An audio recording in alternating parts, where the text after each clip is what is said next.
Bapak, Ibu, dan saudara sekalian, mari kita baca brosur hari ini Ahad 31 Agustus 2025 yang bertepatan dengan tanggal 7 Rabiul Awal 1447 Hijriah. Krisis keteladanan dan lunturnya akhlak Islam, bagian yang kedua. C. Keteladanan dalam masyarakat. Rasulullah Sallallahu Alaihi Wasallam adalah sosok yang dihormati dan dicintai masyarakat karena akhlaknya yang mulia. Beliau selalu hadir sebagai penegak kebenaran dan keadilan, pembawa kedamaian dan pelindung bagi yang lemah. Rasulullah menegakkan keadilan tanpa pandang bulu, bahkan terhadap orang dekat sekalipun. Ketika seorang wanita Bani Makhzumiyah mencuri, sebagian sahabat ingin meringankan hukumannya karena kedudukannya. Rasulullah Sallallahu Alaihi Wasallam menolak dan bersabda, "An Aisyah qalat, ista'arat imra'atun ala alsinati unasin yu'rafuna wa hiya la tu'rafu khuliyan faba'athu wa akhadat samanahu fa utiya biha Rasulullah sallallahu alaihi wasallam fa'asa ahluha ila Usama bin Zaidin fakallama Rasulullah sallallahu alaihi wasallam fiha fatalawwana wajhu Rasulillah sallallahu alaihi wasallam wa huwa yukallimuhu summa qala lahu Rasulullah sallallahu alaihi wasallam atasfa'u ilayya fi haddin min hudutillah faqala Usama istaghfirli ya Rasulullah.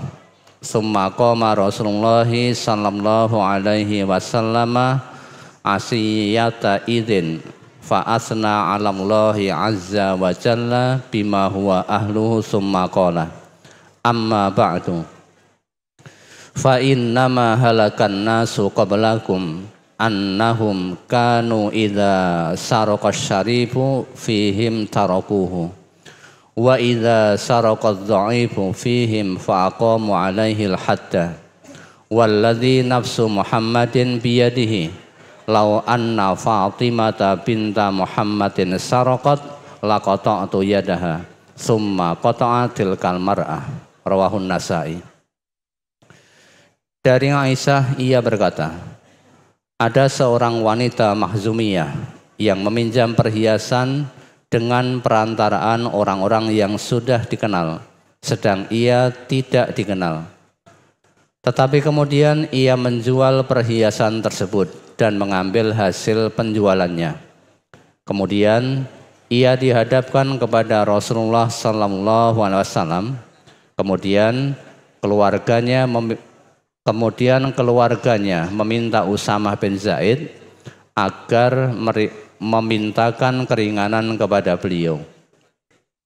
Setelah Usamah menyampaikan hal itu kepada Rasulullah sallallahu alaihi wasallam, maka wajah Rasulullah sallallahu alaihi wasallam memerah. Lalu beliau bersabda kepada Usamah, "Apakah kamu akan minta tolong kepadaku untuk membela orang yang melanggar hukum dari hukum-hukum Allah?" Usamah berkata, "Mohonkanlah ampun untukku ya Rasulullah." Kemudian pada sore itu beliau berdiri dan berkhutbah.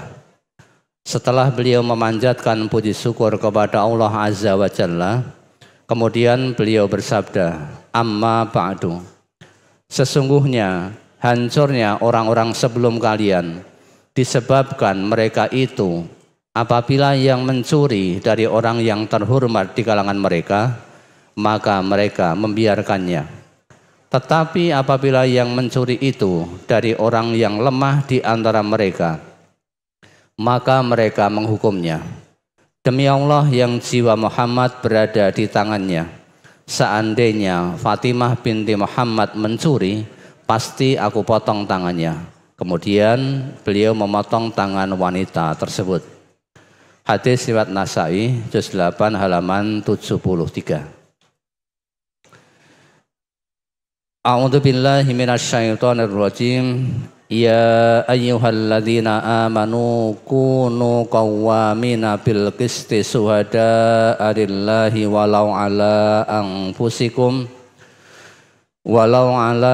anfusikum awil walidaini wal aqrabin iyyakun ghaniyan aw faqiran fallahu aula bihima fala tattabi'ul hawa an ta'dilu wa in talwu aw tu'ridu fa innallaha kana bima ta'maluna khabira. Wahai orang-orang yang beriman, jadilah kamu orang yang benar-benar penegak keadilan, menjadi saksi karena Allah biarpun terhadap dirimu sendiri atau ibu bapak dan kaum kerabatmu. Jika ia kaya ataupun miskin, maka Allah lebih tahu kemaslahatannya.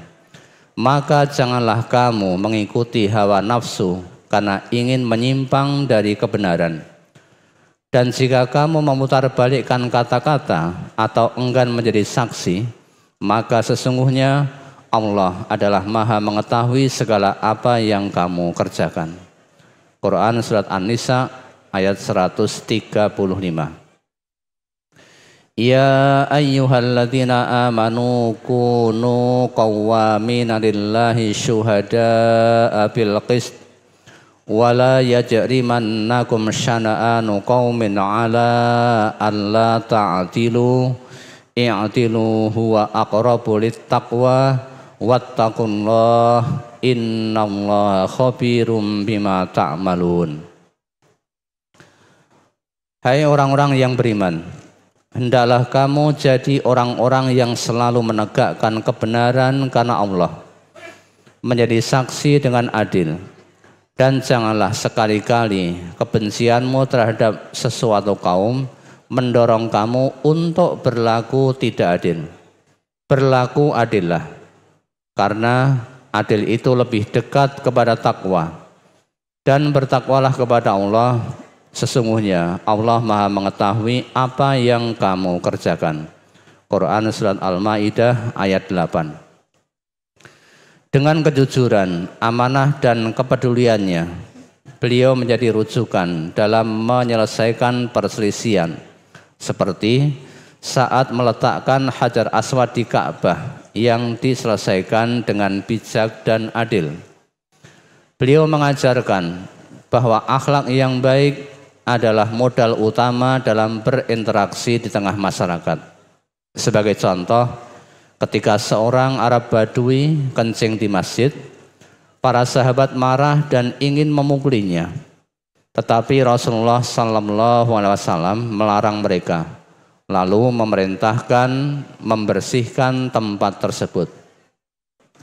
Da'uhu wahariku ala baulihi sajlan min ma'in auzanuban min ma'in fa innama bu'istum muyassirina wala tub'asu mu'assirina. Rawahul Bukhari. Biarkanlah dia dan siramlah pada bekas kencingnya itu seember atau setimba air, karena sesungguhnya kamu sekalian diutus untuk memberi kemudahan, bukan diutus untuk membuat kesukaran atau kesusahan. Hadis riwayat Bukhari juz 1 halaman 61. Dalam hadis yang lain, an Anasin anin Nabiyyi sallallahu alaihi wasallam qala yassiru wa la tu'assiru wa basyiru wa la tunaffiru. Dari Anas, dari Nabi sallallahu alaihi wasallam, beliau bersabda, permudahlah dan jangan mempersulit, dan gembirakanlah dan jangan kalian membuat manusia lari. Hadis riwayat Al-Bukhari 1 halaman 25. Rasulullah SAW memberikan teladan mulia dalam membangun masyarakat melalui Piagam Madinah, sebuah konstitusi pertama yang menyatukan kaum muhajirin, ansor, dan komunitas Yahudi dalam satu ikatan persaudaraan sebagai ummatan wahidah, satu umat. Piagam tersebut menegaskan prinsip keadilan tanpa diskriminasi, menjamin kebebasan beragama, mengutamakan musyawarah, serta menetapkan tanggung jawab bersama dalam menjaga keamanan dan perdamaian kota. Dengan sikap bijaksana, Rasulullah SAW berhasil membangun masyarakat majemuk yang rukun, adil, dan harmonis, sehingga Piagam Madinah menjadi bukti nyata bahwa beliau bukan hanya pemimpin spiritual, tetapi juga negarawan agung yang mampu menata kehidupan sosial dengan penuh kebijaksanaan. Dalam pergaulan sehari-hari, Rasulullah SAW selalu menebarkan salam, membantu tetangga, dan peduli pada penderitaan orang lain. Beliau tidak pernah memandang status atau kekayaan ketika berinteraksi, melainkan melihat ketakwaan dan akhlak. Teladan beliau mengajarkan bahwa peran seorang muslim di tengah masyarakat adalah menjadi sumber manfaat, menjaga persatuan, dan menebarkan rahmat bagi semua, sehingga tercipta lingkungan yang aman, damai, dan saling menghormati. D. Keteladanan dalam kepemimpinan. Rasulullah SAW adalah pemimpin yang memadukan kekuatan visi, ketegasan prinsip, dan kelembutan hati. Kepemimpinan beliau berlandaskan wahyu, sebagaimana firman Allah Subhanahu wa Ta'ala, "Fabima rahmatim minallahi lintalahum walau kunta faddan ghalidhal qalbi lam faddu min haulik fa'fu anhum wastaghfir lahum wasyawirhum fil amr fa idza azamta fatawakkal 'ala Allah innallaha yuhibbul mutawakkilin." Maka disebabkan rahmat dari Allah lah kamu berlaku lemah lembut terhadap mereka. Sekiranya kamu bersikap keras, lagi berhati kasar, tentulah mereka menjauhkan diri dari sekelilingmu.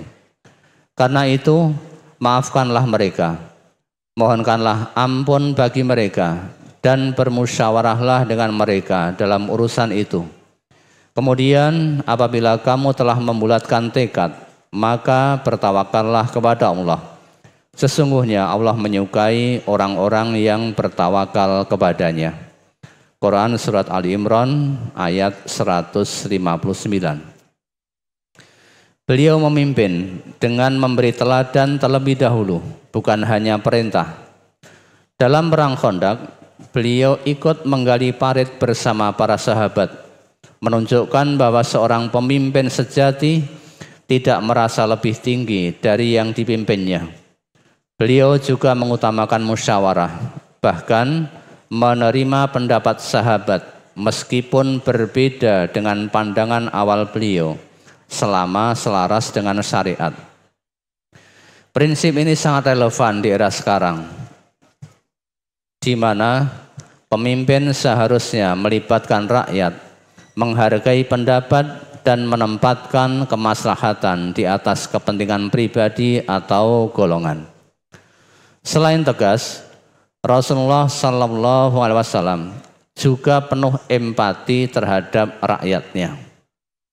An Auf bin Malik al-Asy'a'i qala, sami'tu Rasulullah sallallahu alaihi wasallam yaqul, khiyaru a'immatikumul ladzina tuhibbunahum wa yuhibbunakum wa tusalluna alaihim wa yusalluna alaikum wasiraru a'immatikumul ladzina tubghidunahum wa yubghidunakum wa tal'anunahum wa yal'anunakum.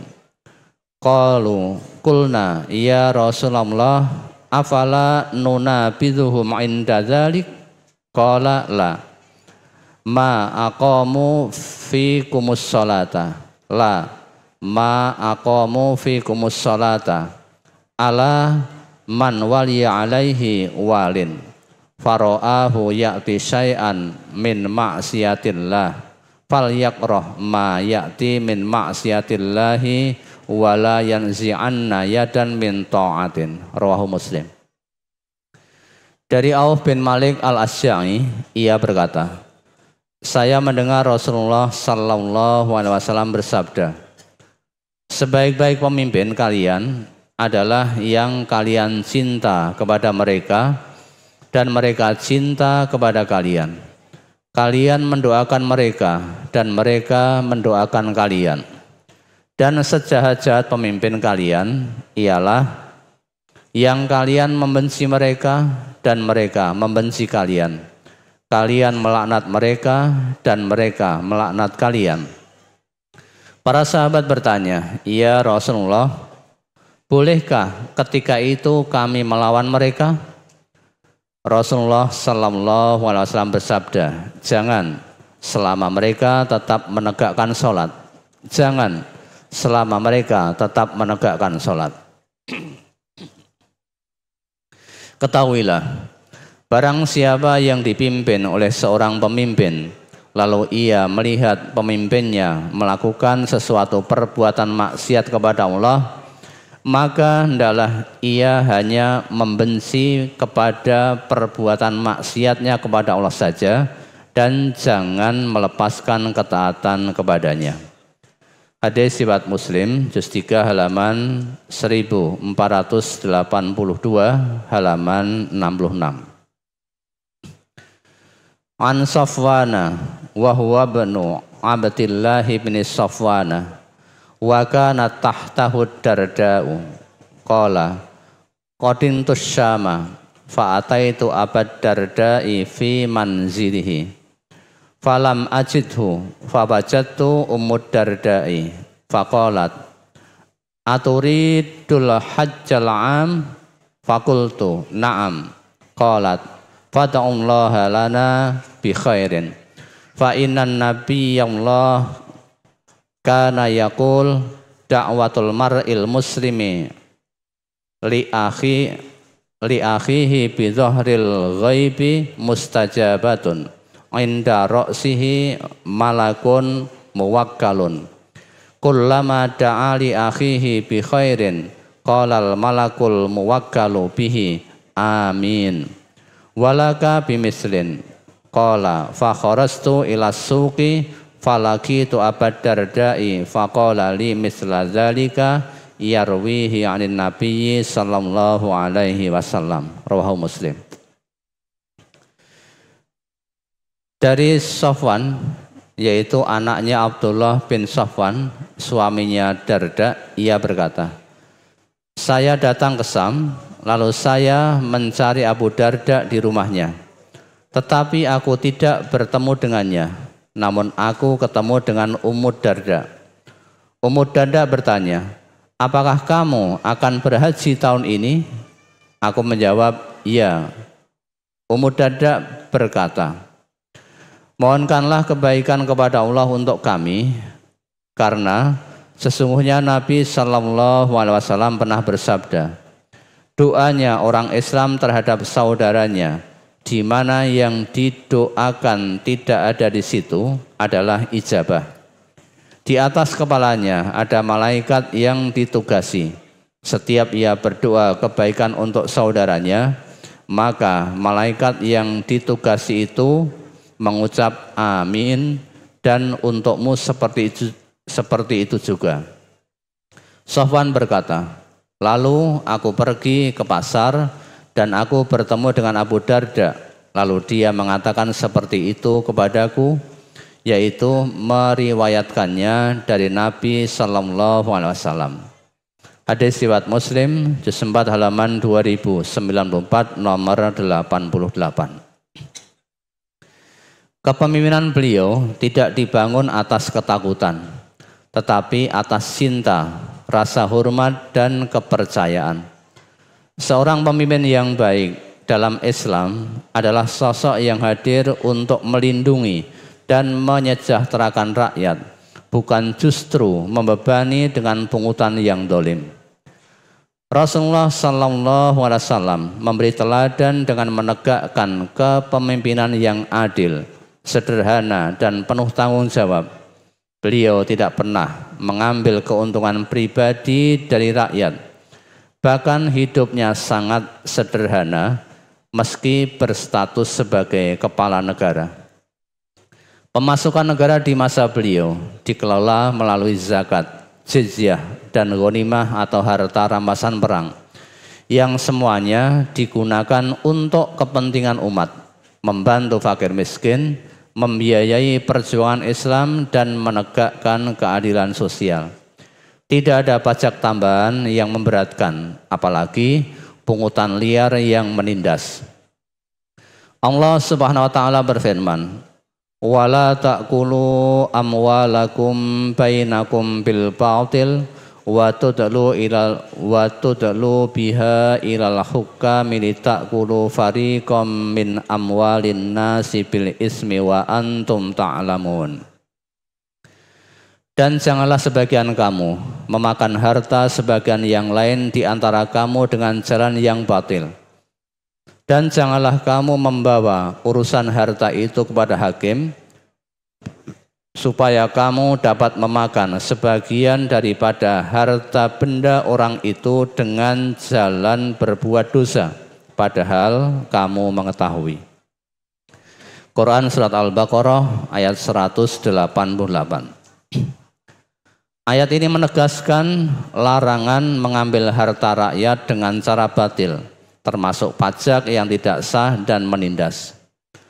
Rasulullah Sallallahu Alaihi Wasallam pun memperingatkan, an Abdurrahman ibn Shimamata an Uqbata bin Amirin qala sami'tu Rasulullah Sallallahu Alaihi Wasallam qala la tadkhulul jannata sahibu maksin. Rawahu Abu Dawud. Dari Abdurrahman bin Simasah dari Uqbah bin Amir, ia berkata, saya mendengar Rasulullah Sallallahu Alaihi Wasallam bersabda, tidak akan masuk surga orang yang mengambil pajak secara zalim. Hadis riwayat Abu Dawud juz 3 halaman 132 nomor 2937. An Abdurrahman ibn Shimamah at-Tujiyyi an Uqbata bin Amirin qala sami'tu Rasulullah sallallahu alaihi wasallam yaqulu la yadkhulul jannata sahibu maksin yakni al-asyar. Rawahu Ahmad.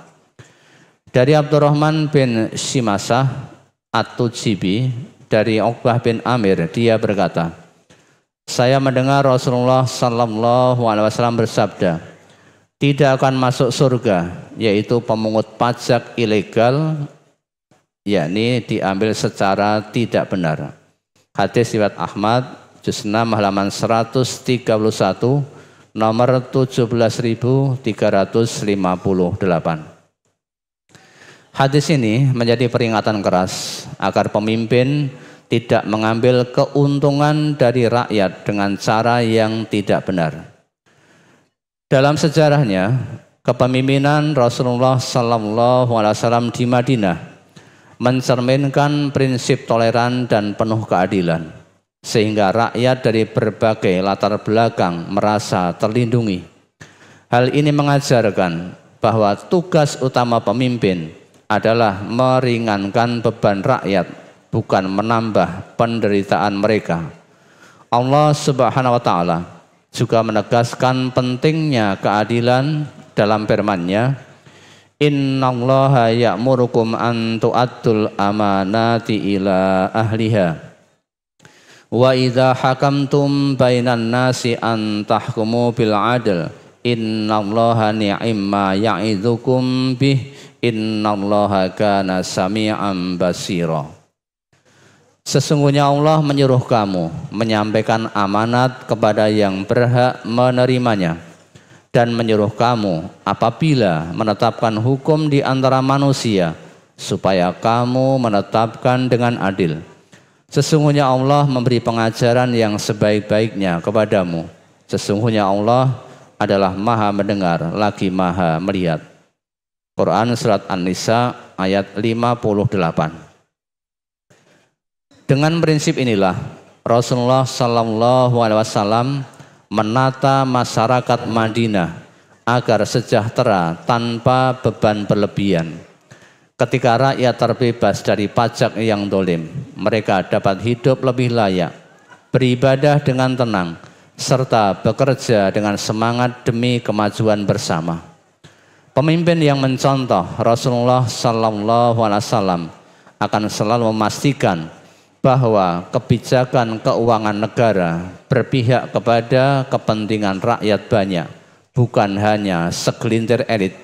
Dengan demikian, pemimpin yang baik adalah mereka yang menjaga keseimbangan antara kewajiban negara dalam mengatur keuangan dan hak rakyat untuk hidup sejahtera, sehingga tercipta masyarakat yang adil, makmur, dan diridhoi Allah Subhanahu wa Ta'ala. Bersambung.